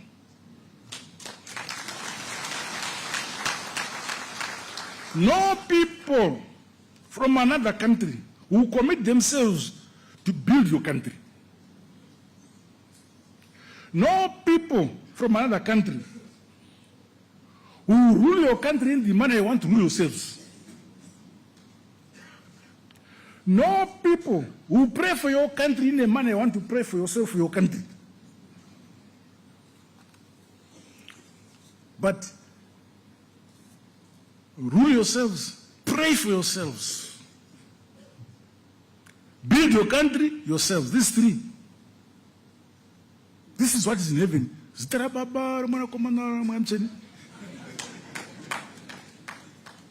Nyika inovakwa, inotongwa, inonamatirwa nevene vayo.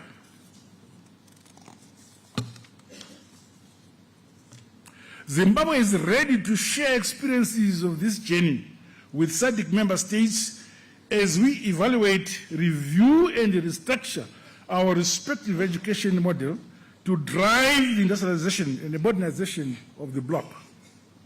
Distinguished guests, ladies and gentlemen, comrades, SADC has unique opportunities that position us for success. We have all the requirements to become an economic powerhouse on the global arena. We are endowed with a rich resource base, resilient and interconnected people, vast arable land for agriculture, a wide array of minerals, some we have not discovered, a good climate, abundant wildlife, as well as rich culture. Our task is to unlock value from these diverse resources that we collectively share as a bloc. Finally, let me reiterate the important need for SADC to repurpose our human capital resources pool and optimize productivity, specialization anchored on the right education philosophy and configuration.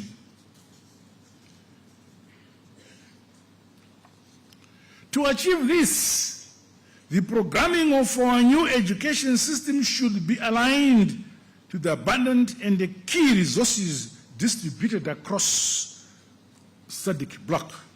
I therefore challenge member states to further reflect on these critical issues as we reorganize and mobilize to drive forward our modernization and industrialization agenda through the requisite knowledge, research, innovation, and new technologies.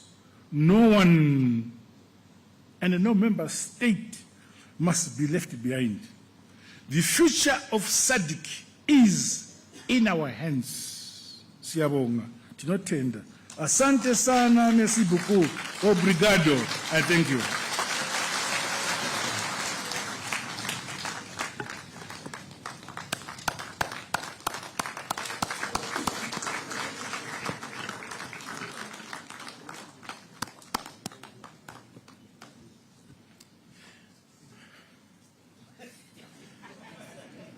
Let us take our seats.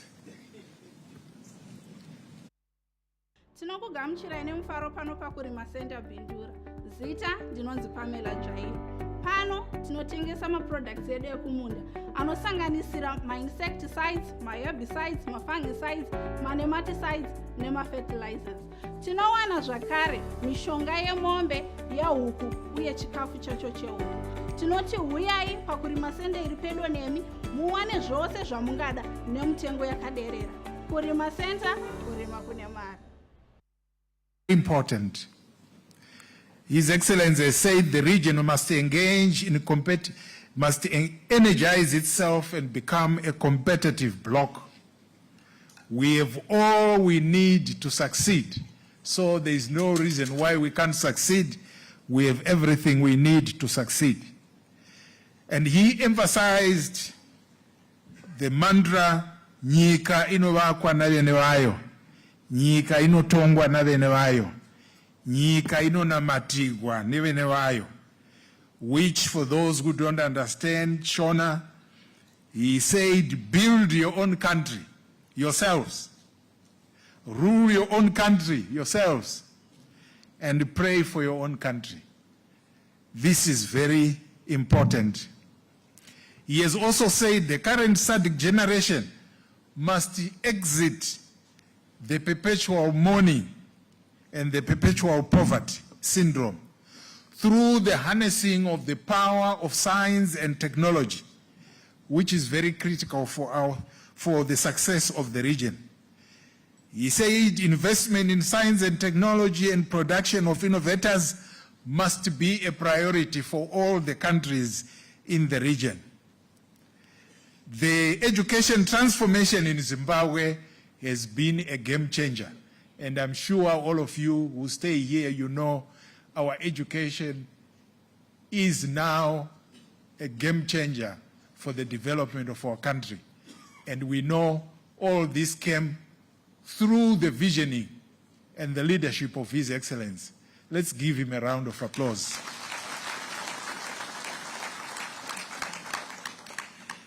And for us who are using the resources that His Excellency is giving us, he has said, if you fail 95% of the time and succeed 5% of the time, I'm happy.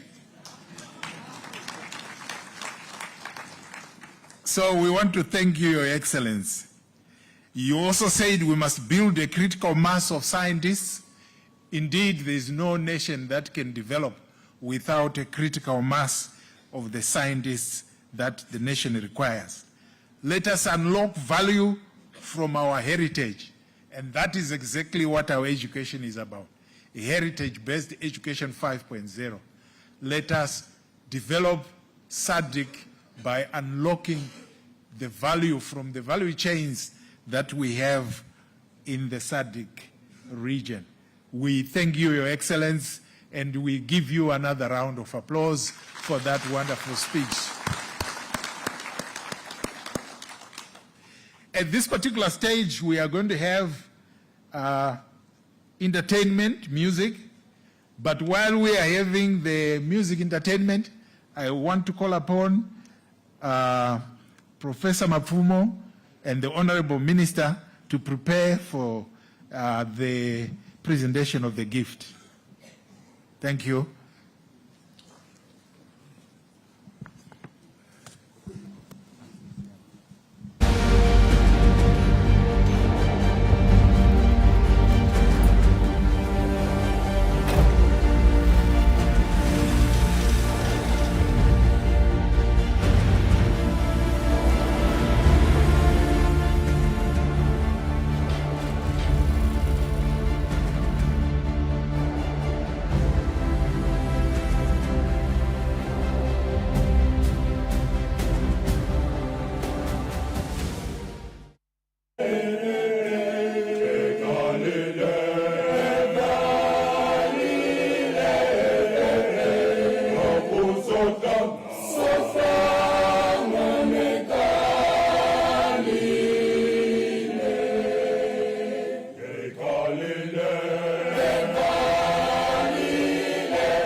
Your Excellency, with your permission, Your Excellency, you are being presented this gift from the University of Zimbabwe, and I read, Your Excellency, presented to the guest of honor, His Excellency, the President of the Republic of Zimbabwe, Comrade Dr. Emerson Dambudzo Mnangagwa, one of SADC and Africa's iconic and visionary leaders, a pragmatic luminary, and the architect of Zimbabwe's innovation-led, heritage-based Education 5.0, on the occasion of the 7th SADC Summit public lecture on 15 August 2024, here in Harare, Zimbabwe, towards a common future. Your Excellency.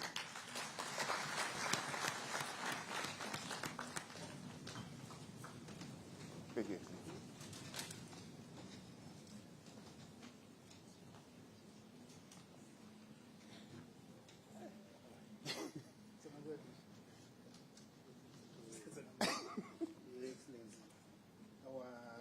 In our heritage, the drumming is part of Africa's show of happiness.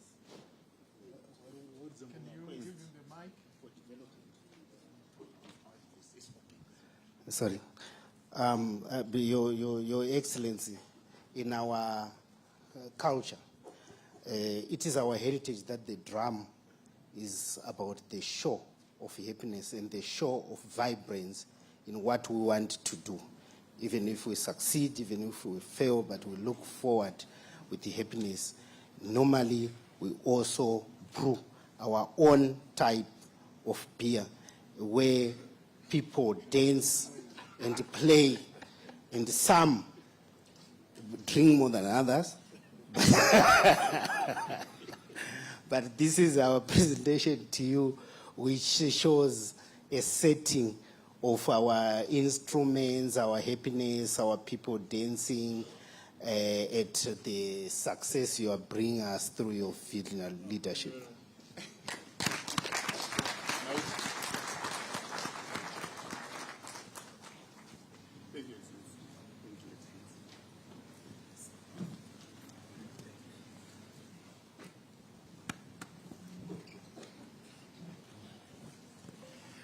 Let us take our seats. Honorable Minister, I would like to invite the Honorable Minister to introduce our next speaker.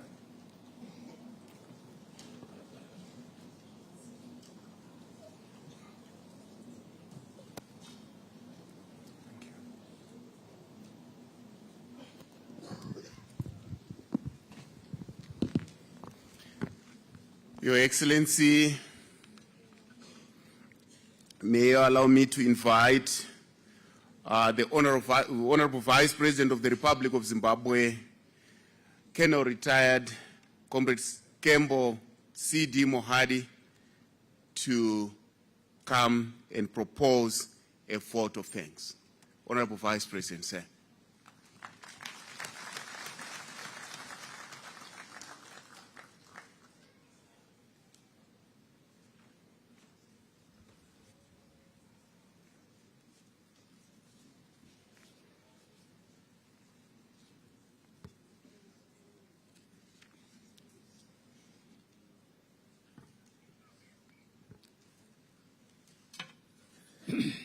Director Ceremonies, Your Excellency, the President of the Republic of Zimbabwe,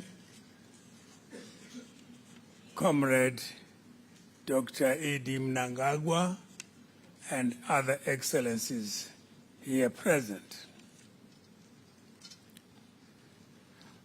My colleague, Vice President General Retired Dr. C.G. D.N. Chiwenga, Honorable Minister of Higher and Tertiary Education, Innovation, Science, and Technology and Development, Comrade Murira. other ministers and government officials here present. Our host, Professor Dr. Paul Mapfumo, the Vice Chancellor of the University of Zimbabwe. Special mention goes to members of the SADC Secretariat, being led by Elias Mpedi Mohosi. Your Excellency, allow me to ride on all other protocols already established.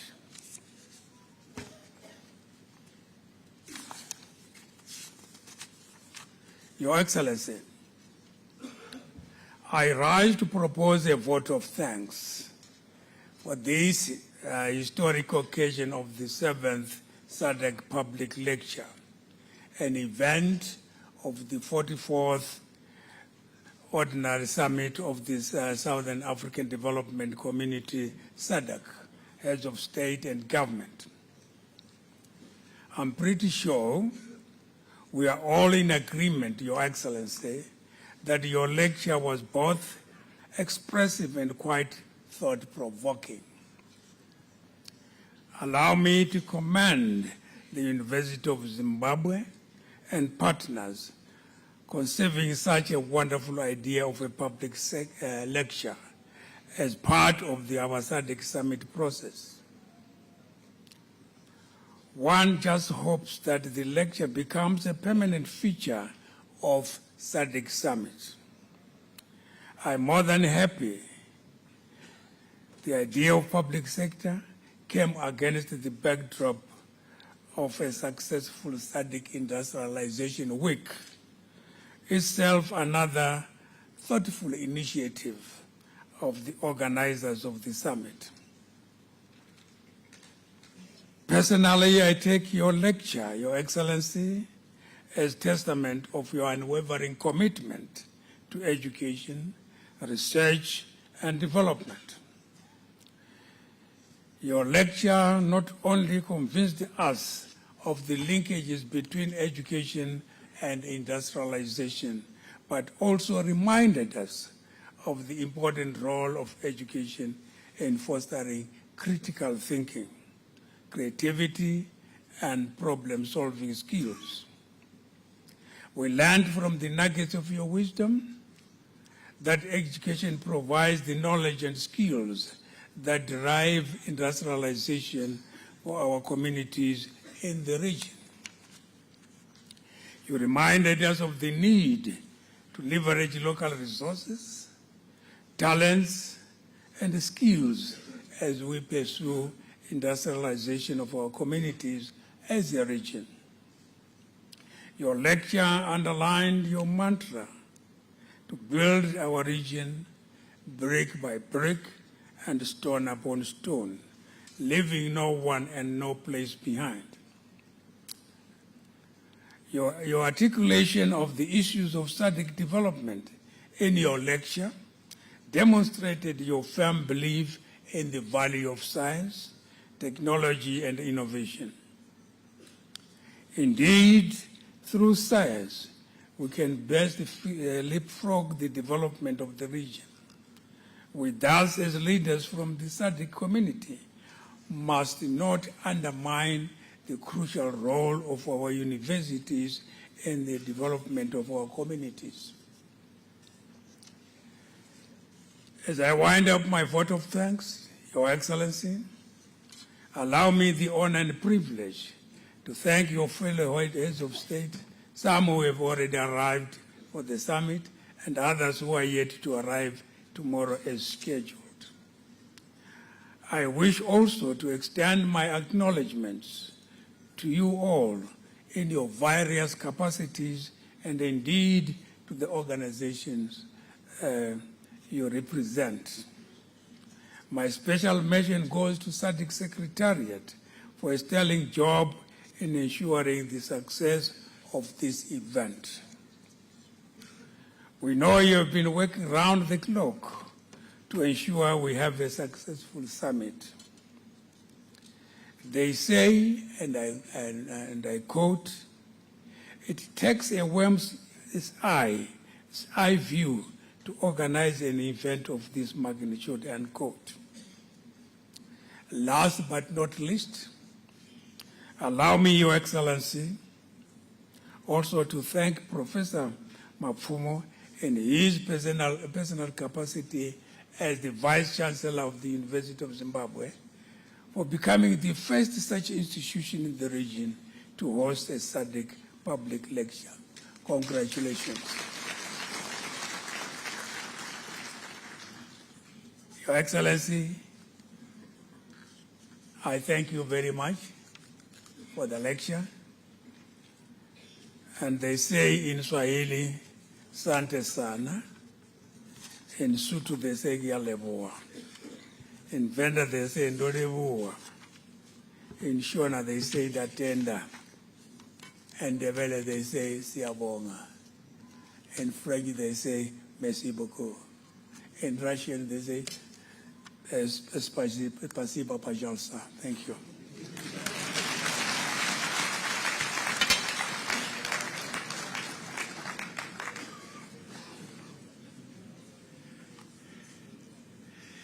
Thank you very much, Honorable Vice President.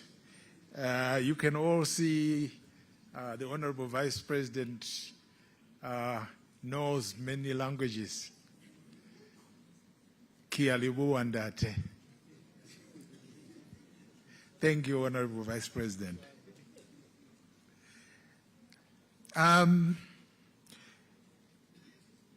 Everything that is nice comes to an end. In Shona, we say, Chisingaperi chinoshura. We have come to the end of what has been a very exciting morning, filled with many things, the panel discussion that was taking place here with so much activity, the visits that were arranged by the University of Zimbabwe, and everything crowned by the excellent presentation by His Excellency, where he has said so many things that we in higher education will remember for a long time and will take cue from as we develop our nation together. As we come to the end, we are going to have the national anthems. After the national anthems and our guest of honor has departed, I urge all of us to remain behind so that we can be given guidance, because there is going to be a photo session. So remain behind when His Excellency and his entourage leave so that you can be guided on how we are going to do the photo session. At this particular stage, I would like to ask all of us to stand for the national anthems of the African Union, the SADC, and the national anthem of Zimbabwe.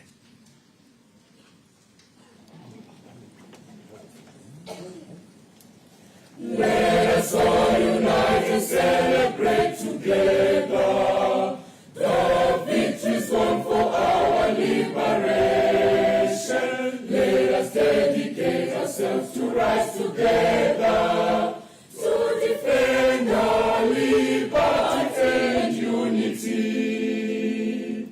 O sons and daughters of Africa, flesh of the sun and flesh of the sky, let us make Africa the tree of life.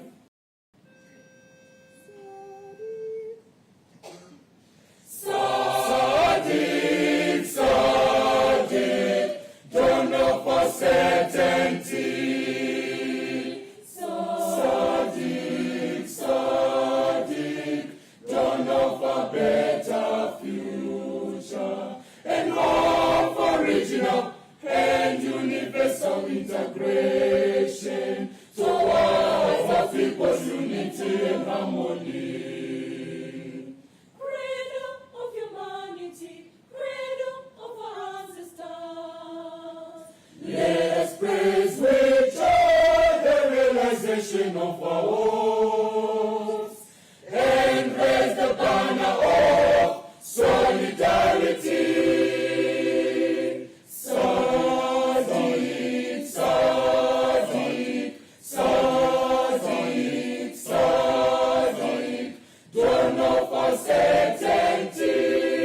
As His Excellency takes leave, let us remain standing.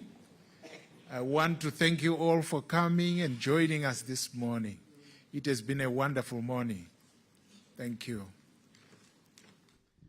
Yes, indeed, this marks the end of the public lecture that was being conducted right here at the University of Zimbabwe by the President of the Republic of Zimbabwe, Dr. Emmerson Mnangagwa, who spoke on quite various issues, especially on around what needs to be done by the SADC region in as far as development is concerned. And he spoke about the role that the young people, this generation, will play.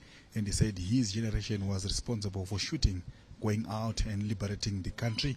And obviously, this narrative is the same in all these other countries. That's what has been happening right here at the University of Zimbabwe. He also explained in terms of how best the region, in terms of all those tertiary institutions, can maximize, can get to really use the industrialization that is the theme being talked about everywhere in all the countries. Well, that's all we had for you right here from the University of Zimbabwe. My name is Ian Wambe, stationed to ZBC TV.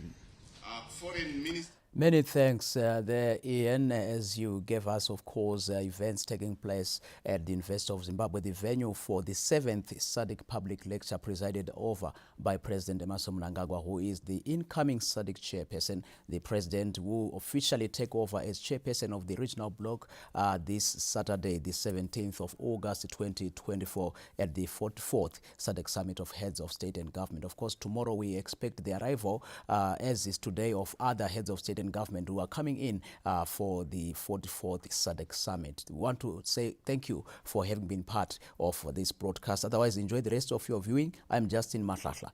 Good afternoon. This program was brought to you by Masimba Holdings.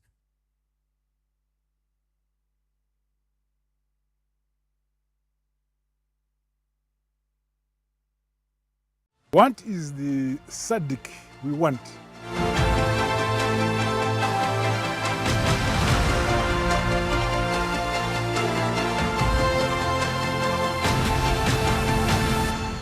A SADC that is food secure. Investment in agriculture should be a primary objective of every SADC country. Mechanization of agriculture, smart agriculture. A SADC that promotes infrastructural development and connectivity that allows people-to-people contact. A SADC that allows industrialization and trade among our people. A SADC that extracts its vast mineral resources to benefit its people through beneficiation. A SADC that embraces its diversity and shared beauty in nature, music, and art. A SADC that invests in its young people. After all, the future is in their hands. A SADC that innovates and conquers technology. SADC inovakwa nevene vayo. SADC yakiwa ngavanikazi vayo. SADC is built by none but ourselves. Let's build the SADC we want. You, me, all of us. SADC united and stronger together. I am ED, the President of the Republic of Zimbabwe.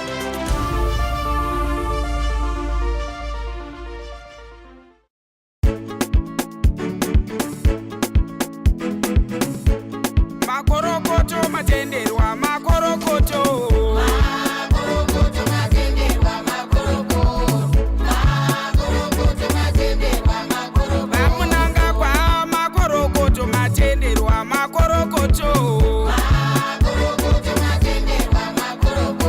Makorokoto